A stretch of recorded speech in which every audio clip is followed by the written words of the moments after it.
Dear brothers and sisters, thank you for inviting me to share some thoughts on the new mission situations in the Philippines. I hope you don't mind that I revised the title a little bit. I changed the word missionary to mission. I just wanted to emphasize that mission situations are those that call for missionaries. It is important to begin by defining the new mission situations in the Philippines within a present-day setting that I would qualify in three ways. First, as post-colonial, second, as post-conciliar, and hopefully also post-pandemic. Within a post-colonial, present-day setting, the Church's appreciation of the new mission situations requires a humble admission that some of the missionary methods of the past should be consciously repudiated in the present. And foremost among these is the conscious instrumentalization of the Christian faith for other goals that may have nothing to do with the gospel, such as the furthering of colonial interests. At the risk of being anachronistic, in the post-colonial setting, it is hard to apply the term evangelization in an unqualified way to the process that brought about the Christianization of the natives of these islands. Why? Because we are historically aware that what achieved the submission of the natives to Christianity was the work of missionaries backed up by mercenary conquistadores with a colonialist agenda. No doubt, some seeds fell on rich soil, but the method of sowing is the kind that we would rather not do again in our present circumstances. Now, within a post-conciliar present-day setting, we recognize the Second Plenary Council of the Philippines as the most important move of the local church towards a Philippine ecclesial appropriation of the Second Vatican Council. Pope Francis's advocacy for greater synodality in the church is a reaffirmation of Vatican II's vision for the universal church and PCP II's vision for the local church. I consider his conscious promotion of communion, participation, and mission to be a most appropriate approach to the missionary work of evangelization. Now, as regards the post-pandemic, or how this global health crisis may have opened the new frontiers for mission, since it is not over yet, let me reserve that for my last point. When we speak about identifying new mission situations in the Philippine setting, I take that to mean that we are in a constant search for new, fertile grounds on which we can carry out our mandate to sow the seeds of the kingdom of God where they can properly germinate, grow, and bear fruit. For all we know, as the Markan parable would put it, some of the seeds that have been previously sown may have failed because they had fallen on footpaths, on rocky ground, or may have been choked up by the thorns. We may look back and say in conscience, we could have done better if only we had thought of at least preparing the ground before sowing the seeds. And now, let me relate synodality and evangelization. Thanks to Pope Francis, we have found the less threatening word for the missionary work of evangelization, and I'm referring to the term synodality, or walking on the way together. Understandably, the term evangelization has a threatening effect for some countries because it is loaded with the historical background of colonialism. In most countries in Asia, where we are dealing with multi-religious and multicultural contexts, people, tend to be suspicious of evangelists. I remember this was the reason why I myself was not able to get a visa at the Indian embassy many years ago, the first time I attempted to travel to India. I had been invited to participate in a theological forum on new evangelization on the occasion of the 50th anniversary of Vatican II. The invitation was from a theological school in Bangalore.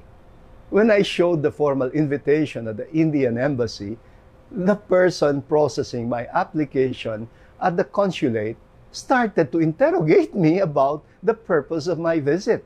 He asked me to explain what this new evangelization thing was all about and what my involvement was in it. The man ended by saying, "Sorry, no visa for you. We do not welcome evangelizers in India." I was shocked because I had never before been denied a visa in any country.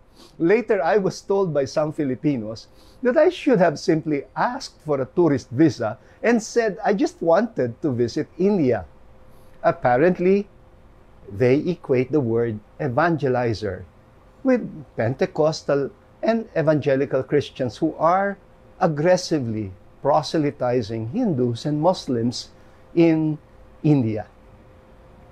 Even China, Vietnam, Indonesia, and other Asian countries share in that suspicious attitude towards foreign missionaries.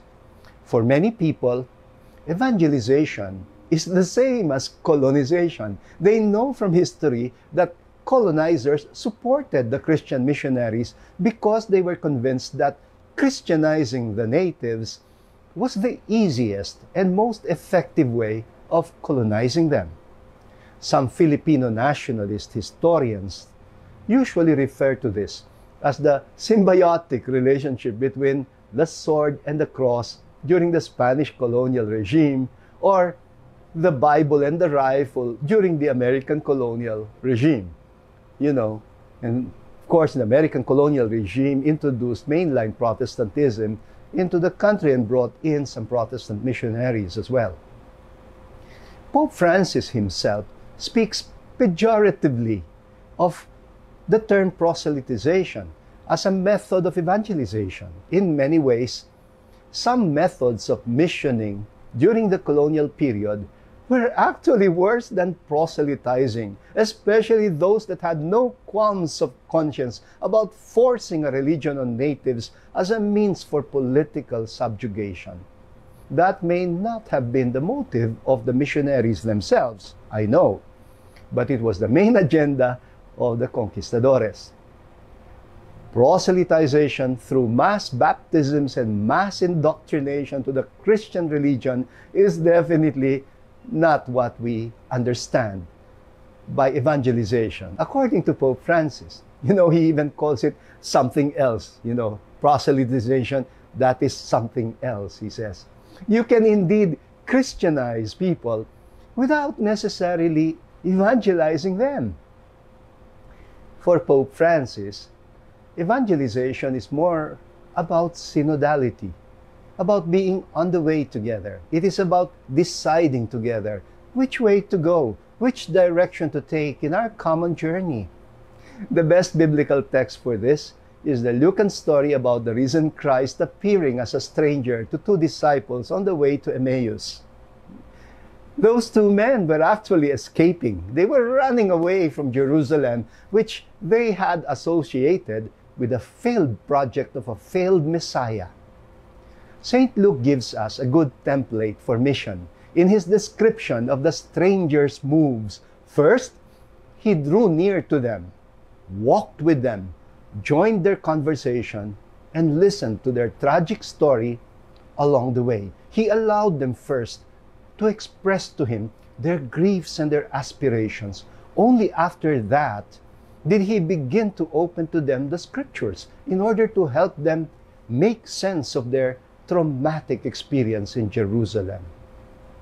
St. Luke tells us how these men, by just walking and listening attentively to the Messiah incognito, began to feel like their souls had been rekindled with hope, and they had begun to understand why things had happened the way they happened. He also narrates how this newfound friend on the way, whom they wanted to host, was the one who ended up playing the host for them and breaking the first morsel of bread for them. It was supposedly a gesture that finally opened their eyes and allowed them to recognize him through the breaking of the bread. First, he entered into communion with them, and then he vanished from their sight. This is the text that best describes to us Jesus' own pedagogy for mission. There is nothing triumphalistic about it. He simply draws near, walks with, and enters into a conversation with fellow travelers on the way. You know, this reminds me very much of the experience of pilgrims who meet each other along the Camino de Compostela in Spain and spontaneously develop a friendship that deepens into a kind of spiritual bond that enables them to find some light as they travel on the way, searching their hearts for their life's true destination. The stranger who turns out to be the risen Lord eventually disappears after rerouting their journey. By walking with them on the way, that's synodality, he brings about communion, participation, and mission. For Pope Francis, that is essentially what evangelization must be about. It is about synodality. Jesus coming into our lives as a stranger who walks with us on the way. Now let me proceed to the main objective of this session, which is to articulate what I consider to be the new mission situations in the Philippines, summed up in 7 points. Some of them are not necessarily new as such, but they are situations that might require some novelty in our mission approaches.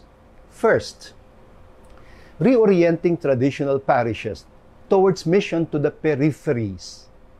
Second, basic ecclesial communities and the mission to build basic human communities. Third, preparing Catholic OFWs for mission abroad.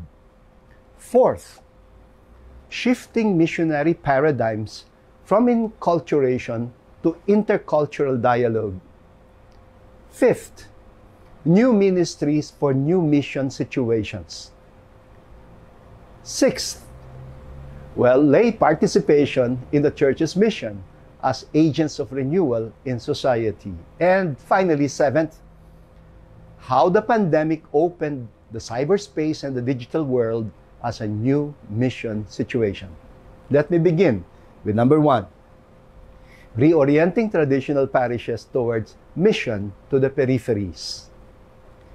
Well, because we practically equate mission with missio ad gentes, we have tended to ignore the fact that the people we are being sent to need not be very far from us. They may just be around us, out there in the margins, in the peripheries of society, people who are treated by most modern societies as if they did not exist at all. Our present-day parish communities, have a strong tendency to deteriorate into old and tired institutions that are on a maintenance mode and have been parochialized in the negative sense of the word. They tend to cater mainly to a minority of church-going traditional Catholics whose homes are situated within the vicinity of the parish church, while the majority who live in the margins of the parish remain uninvolved.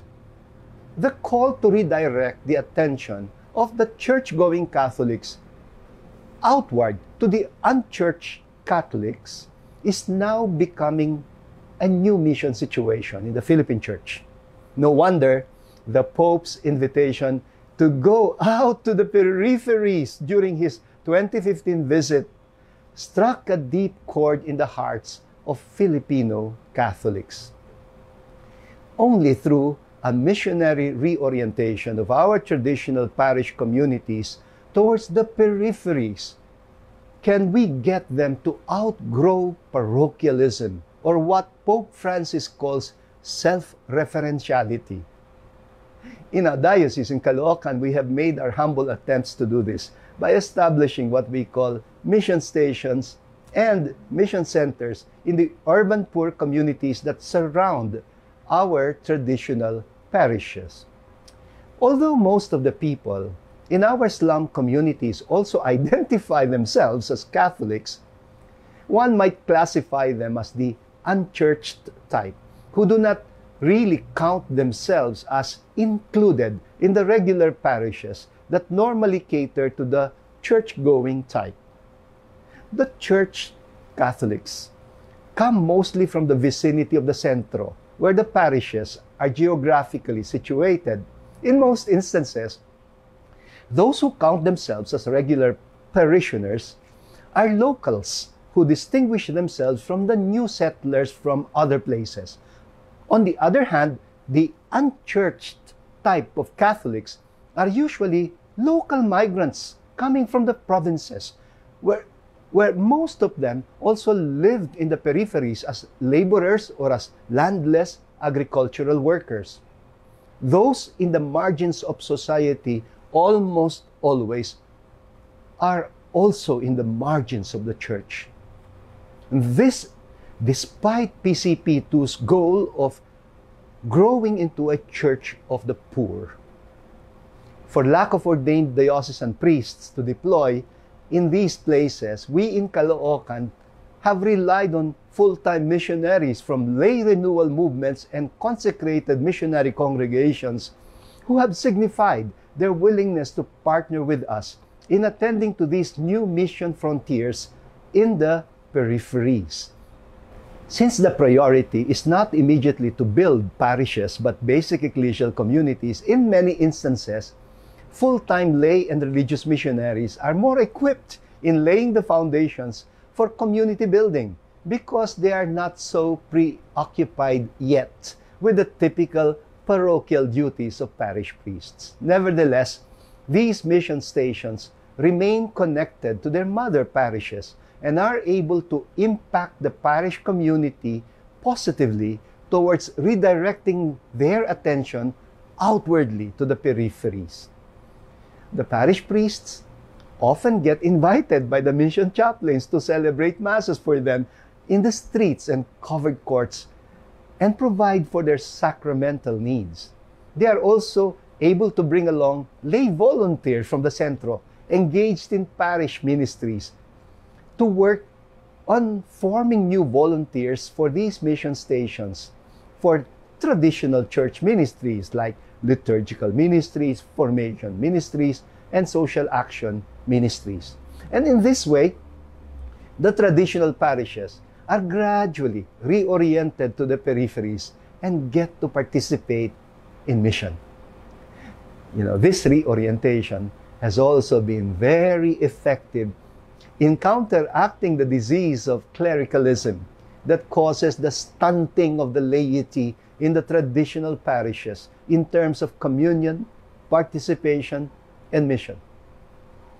It is important to note that it is usually the priests who are already oriented towards a more participatory church who would tend to go beyond delegating merely consultative roles and functions to the traditional councils like PPC, Parish Pastoral Council, Parish Finance Council, Chapel Pastoral Council. Have you noticed? They're all councils.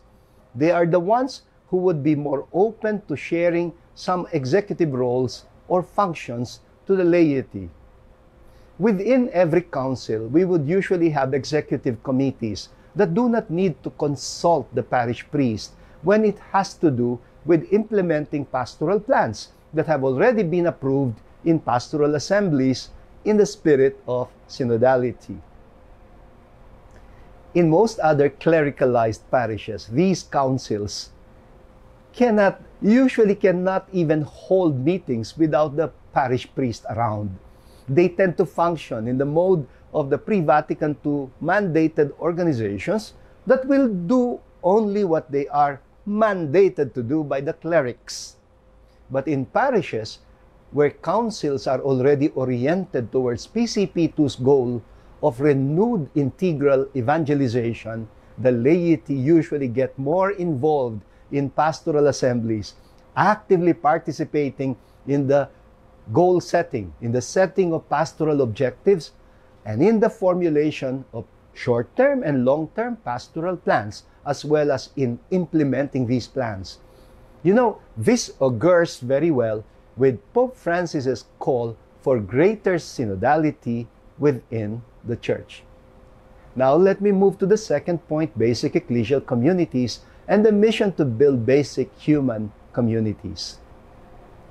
One of the big challenges to building BECs in the urban poor setting is the growing sense of individualism even among the urban poor.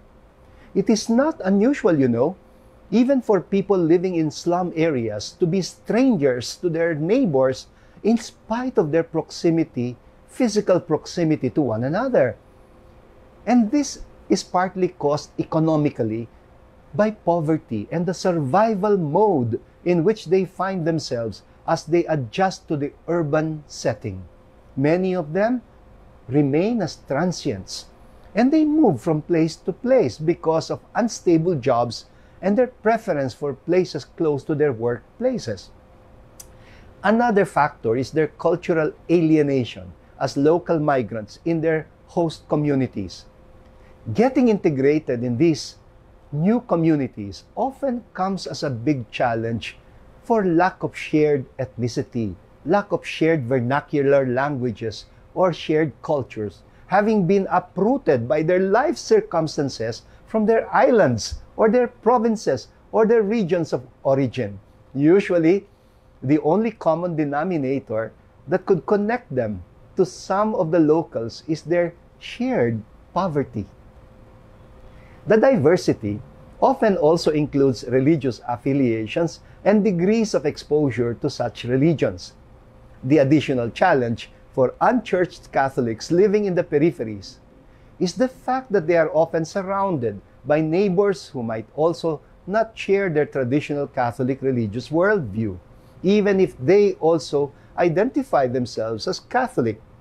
They express their Catholicity basically through popular religious beliefs and practices that are outwardly Catholic, such as their veneration of images of saints on their home altars. In an article I wrote recently on basic ecclesial communities, I pointed out that our BECs are not yet truly ecclesial nor truly Christian if they are able to live and promote a communitarian life only with fellow Catholics. If they are not able to serve as catalysts of change in society, I would expect them to promote what I would call basic human communities, meaning that they do not keep only to themselves like little isolated ghettos that are too assertive of their difference from other Christians or other communities of faith. Otherwise, they will just end up replicating the same parochialism and self-referentiality that is typical of most of our old and tired institutions. They will be more of the same. They will hardly serve as a ferment of renewal in the church. In this regard, the thoughts that Pope Francis has laid out in his recent encyclical Fratelli Tutti can be of great relevance. Please take note, Pope Francis encourages Roman Catholic Christians to promote what he calls solidarity and social friendship. And how best can we participate in this undertaking than by mobilizing precisely those who have been disenfranchised by the antiquated models, those who have been relegated in the margins of society? Who else would be in the best position to take the lead in redesigning better and more humane societies than those who have been excluded by the old system? Let me now move to the third point, preparing Catholic OFWs for mission abroad. To what extent has the local Philippine church grown from a mission-receiving church to a mission-sending church? Although we have also sent countless Filipino religious missionaries in many countries abroad, it is important to recognize that the deployment of millions of Catholic OFWs in many countries abroad has likewise created a new mission situation ad gentes. Pope Francis has referred to them jokingly as smugglers of the faith, or contrabandistas de la fe in Spanish. While missions used to be spearheaded mainly by missionary religious congregations with OFWs We have lay Filipino Catholics who informally assume an accidentally missionary role in the countries in which they find themselves. Their quiet presence and the humble forms of service that they render to their host countries constitute a strong evangelical form of witnessing. Speaking to Filipino migrant Catholics gathered together in Rome to celebrate the 500th year of Christianity, Pope Francis urged the Filipinos, and let me quote directly from him, to persevere in the work of evangelization. He said, "The Christian proclamation that you received needs constantly to be brought to others." He also expressed how this could be carried out more concretely by asking us to care for those who are hurting and living on the fringes of life. There's your word, periphery, again. In that gathering, Pope Francis warmed the hearts of our Catholic OFWs when he said, "You receive the joy of the gospel, and this joy is evident in your people, in your eyes, on your faces, in your songs, and in your prayers, in the joy with which you bring your faith to other lands." He also humored us by referring to OFWs as smugglers of the faith because he said, wherever they go to work, they sow the faith. And he regards their discreet and hard-working presence as a testimony of faith through humble, hidden, courageous, and persevering presence. Well, this gift of our migrant Filipino Catholics, especially OFWs who are becoming our new missionaries, is at the same time a challenge. It is no doubt a gift because they are now bringing new life to the Catholic faith in the countries where churches have become empty and the faith has grown cold. They also represent the Church of the Poor, since many of them come from the poorer sectors of the Philippine society who have been forced to leave their country in search of decent means of employment for their families. They have also usually brought with them their popular religious practices and devotions like Santo Niño, Nazareno, Simbang Gabi, Pabasa, Peña Francia, Perpetual Health, etc. Well, this call to mission for our OFWs is likewise a challenge, like I said, according to the Pope himself. Because our Catholic OFWs usually come with practically no preparation for this missionary role. One of my wishes, therefore, as a bishop in my own diocese, is to take very seriously the faith formation that is provided by our basic ecclesial communities among the urban poor, since most of the prospective OFWs who will find themselves as accidental missionaries will be coming from among them. Now let me move to the fourth point, shifting missionary paradigms from enculturation to intercultural dialogue. The new missionary situation in a post-colonial and post-conciliar setting has taught us to shift paradigms about the work of evangelization. Before the missionaries can presume to bring God to the people in their mission places, they must endeavor first and foremost to find God among them. The seeds of the gospel can grow only on the fertile soil of basic goodwill. And we don't have a monopoly of that goodwill. From our former efforts to enculturate the faith as though it were coming from a vacuum, now we are spontaneously shifting to new missionary approaches, which we might describe as intercultural dialogue, one that can be mutually enriching for both missionaries and the people they are being sent to.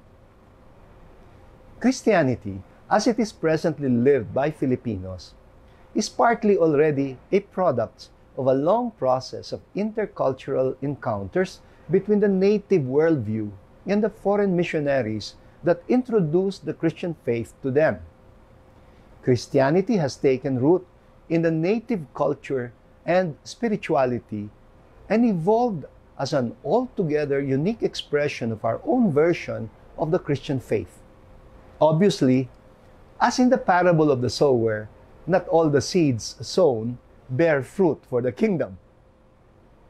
The more humane and non-proselytizing approach to evangelization presupposes the willingness to make space for mutual accommodation and for intercultural dialogue. The basic exchange of goodwill becomes the fertile ground for evangelization.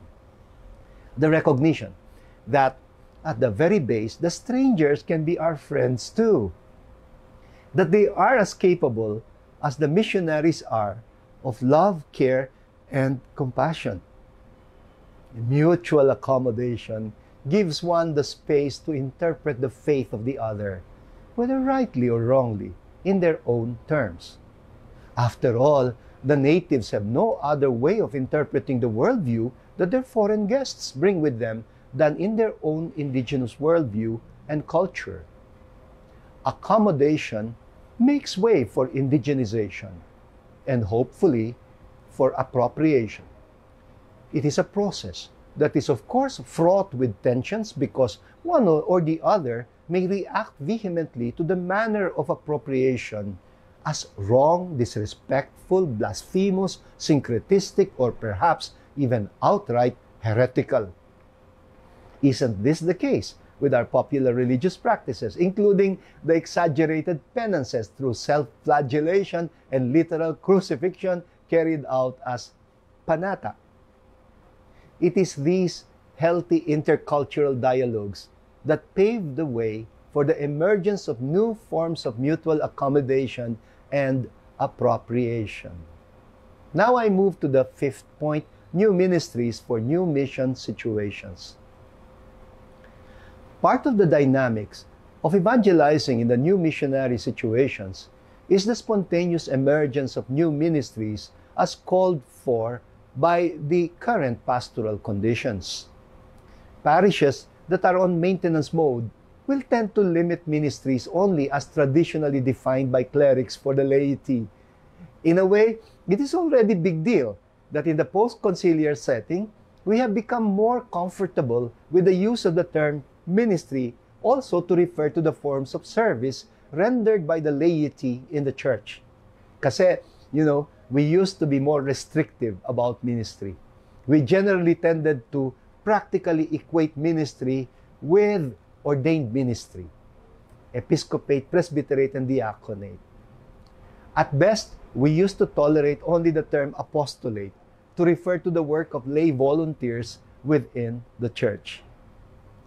Well, it is not uncommon in parishes to have parish organizational structures where the ministries are clustered into commissions pertaining to the priestly, prophetic, and pastoral ministries commonly identified as liturgical, formation, and social action ministries. These ministries are often like boxes waiting to be filled with the names of lay volunteers. In some instances, lay people find themselves being assigned in ministries they have no charism for, or ministries that have become unnecessary, irrelevant, or even totally inconsequential. I have often addressed our lay volunteers in various ministries and explained to them that genuine ministries in the church originate from charisms bestowed generously by the Holy Spirit to the Christian community through its baptized members. While we recognize the traditional ministries that have been institutionalized in the church, I think it is important to allow the Holy Spirit to constantly breathe new life into the church through new charisms that can take flesh into the new ministries as needed by the Christian community. Meaning that when some ministries are needed and they do not yet exist in the community, we should be able to create them or to discern how to respond proactively to the said needs by allowing the Holy Spirit to lead us in establishing new ministries for the common good. Well, this is made possible only by the community's sensitivity to the longings and aspirations of the community and attentiveness to the promptings of the Spirit. The war against illegal drugs in Kalookan, for example, has led to the establishment of new ministries we call Salubong, Community-Based Drug Rehab Program, the Kaagapay, Non-Professional Counseling, support groups for widows and orphans of victims of extrajudicial killings. The pandemic has also been the occasion that saw the establishment of our social communications ministry, as well as the healthcare ministries, especially but not exclusively to COVID patients. In our Social Action Commission, we also saw the creation of ministries to street children, children in conflict with the law, and ministry for undocumented Filipinos. One new specific aspect of social action that is already thriving in many dioceses is the ecology ministry, inspired by Laudato Si. The volunteers in this ministry are good at finding allies in the Church's ecological advocacy work, such as in promoting ecologically sound waste management programs, protecting watersheds, reforesting, reducing carbon footprints, promoting renewable energy. And now let me move to point number 6, lay participation in the Church's mission as agent of renewal in society. We can draw our inspiration for this from the exhortation of the Matthean Jesus in the Sermon on the Mount. You are the salt of the earth. You are the light of the world. You know, we have often heard Pope Francis reminding us that the Church does not exist for herself, but rather for the world. So does our presence in society as a community of disciples make a difference at all? Does it serve as a ferment of change, the way a little yeast can make a whole mass of dough rise? There is no way we can fulfill this mission if our faithful are programmed to equate the salvation that we proclaim as good news only with a spiritual heaven for disembodied souls after death, or the promise of an afterlife.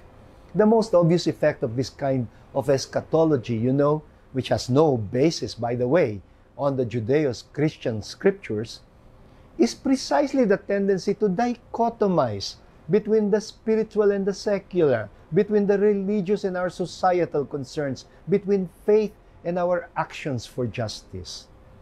I have often pointed out that in a post-colonial setting, our understanding of mission has radically shifted from proselytism to renewed integral evangelization, borrowing from PCP2.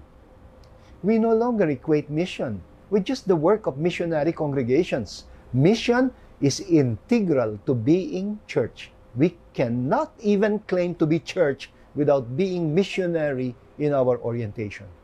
No longer is mission to be regarded as a monopoly of the ordained and the consecrated persons. It is the business of the whole church, especially of the laity who comprise the majority in the church. We have often mouthed terms like lay empowerment, but we have consciously avoided confronting one of the root causes of lay disempowerment, which is clericalism. We have also mouthed slogans like participatory church, knowing how minimally our lay people have participated in the mission of the church in society. We have likewise tended to limit mission to the inward, the ad intra direction. We get volunteers to serve the church. Pope Francis has constantly reminded us, never forget the ad extra dimension of mission, meaning the outward dimension for the laity to serve society as conscious participants in the mission of a servant church, working for the transformation of the world, inspired by the Gospels and the social teachings of the church. Not all our laity have to be involved in churchy ministries, you know. How are we encouraging them to make a difference where they are in the world, like in the realm of politics, science, technology, business and economics, social communications, culture and arts, ecology, etc., etc.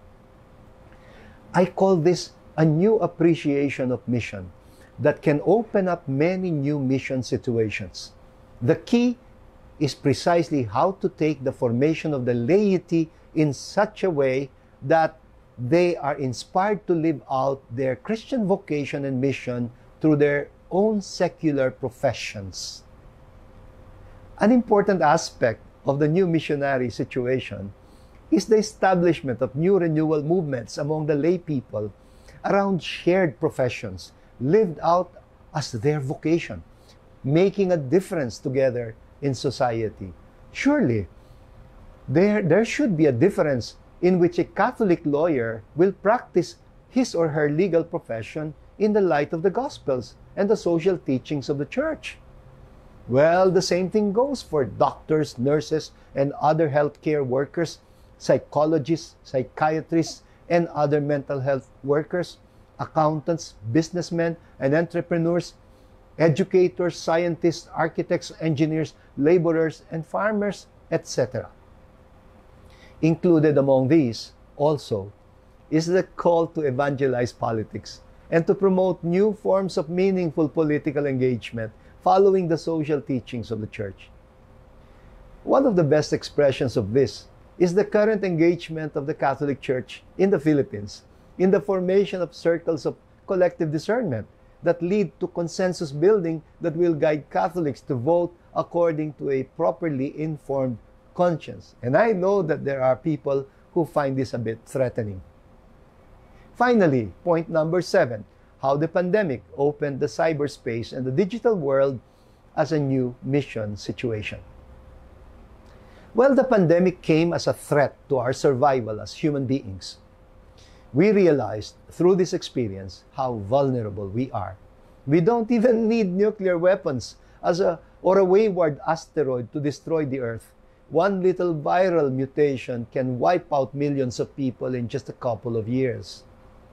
Deprived of mass religious gatherings, we continued to celebrate our liturgies on people's behalf while dispensing them of physical attendance during the lockdowns. Diba? Soon, we discovered the possibility of making these celebrations available in the homes of the churchgoers by introducing online live-streamed masses. The online masses now reach not just the regular churchgoers, but the unchurched Catholics as well.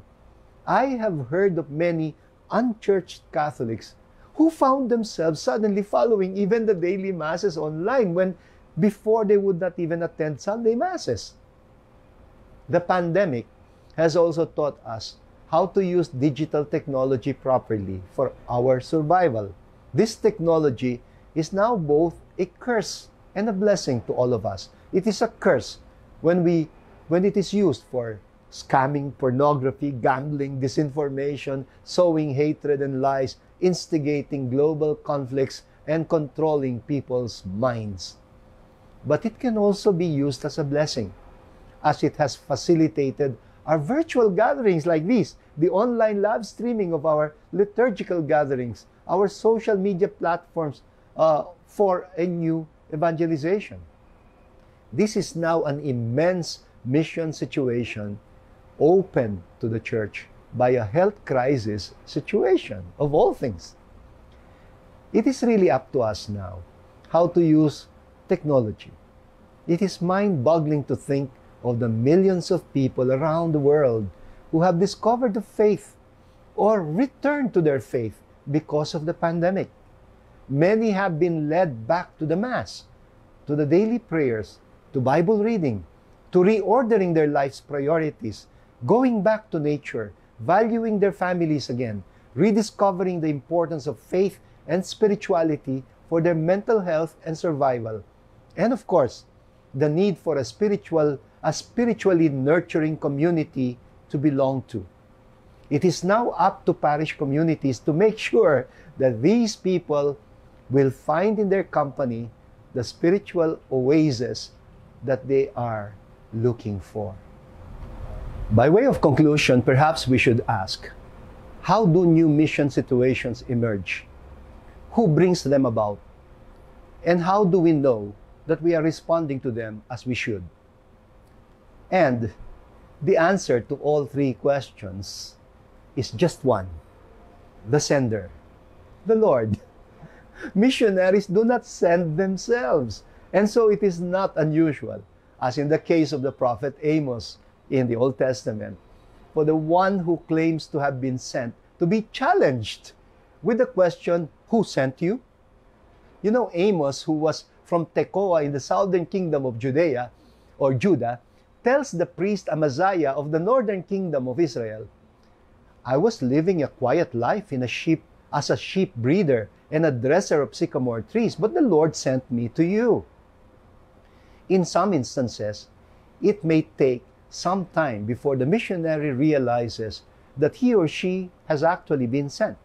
This is what many of our Catholic OFWs are saying to themselves after getting uprooted from their homes as economic refugees in search of jobs abroad and finding themselves as strangers in foreign countries. By holding on to their faith like a survival kit, by allowing their faith to see in their foreign hosts their own brothers and sisters, their own mothers and fathers, their own children and friends, they give a powerful witness to the one who sent them. This is no different from the experience of the Jews in diaspora, scattered as migrants and refugees in foreign lands. The prophet Isaiah articulates for them their realization about the purpose of their exile. I will make of you a light to the Gentiles, that my salvation may reach the ends of the earth.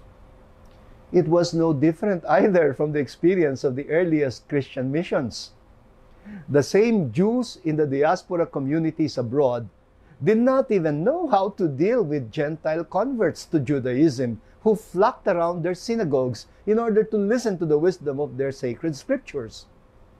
Since the diaspora Jews treated their faith also as their ethnic identity, they had not yet opened their minds to the mission of serving as light to the Gentiles.